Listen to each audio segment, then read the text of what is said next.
अभी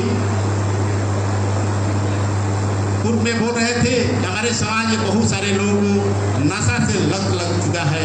साथियों, बिल्कुल सही बात है। यदि हमें आगे बढ़ना है तो हम जो अपने अर्निंग करते हैं, अपने अर्जित करते हैं इनकम को, एक बहुत बड़ा हिस्सा हम नशा में उसको खर्च कर देते हैं। यदि उस पर नियंत्रण करते हैं तो हमारा समाज, हम जब आगे बढ़ेंगे, हमारा परिवार आगे बढ़ेगा, परिवार बढ़ेगा तो हमारा समाज आगे बढ़ेगा। साथियों, इस पर गौर करने की चीज़ें हैं। अपने बच्चियों को पढ़ाने का प्रयास कीजिए, उच्च शिक्षा में लाने के प्रयास कीजिए।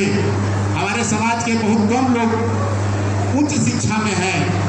प्रोफेसर, इंजीनियर, डॉक्टर, साइंटिस्ट, इस क्षेत्रों में हमारे समाज के लोग बहुत गिने चुने मिलते हैं। डॉक्टर यही सुनहरा मौका है कि हम संगठित हो, अपने संगठन का मजबूत करें।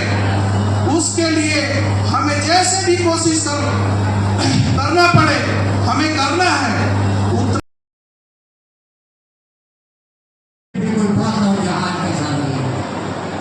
उस समय में आप समझिए कि आज जो बस रखता है वो बस मालिक कहलाता है। उस जमाने में चलने के लिए, जाने के लिए हम लोग 10-10 गोली अपने घर पर रखते थे और राजा महाराजा का बुकिंग होता था कि हमारा आज बुक कर दिया, हमको आ जाना, और हम लोग का गोली खाली नहीं रहता।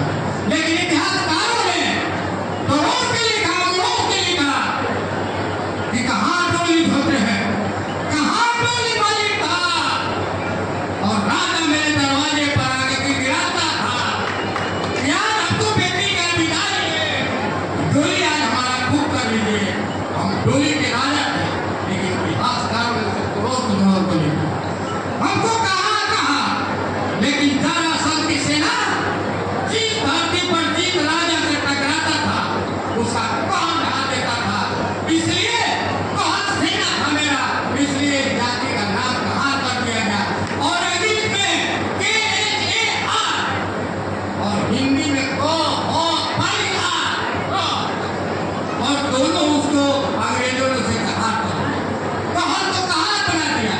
इसलिए साथियों, जान के नाम पर, भाषा के नाम पर किसी को छोटा दिखाना यह लोकतंत्र में घातक है। कोई जाति किसी से न छोटा है, न कोई किसी से बड़ा है।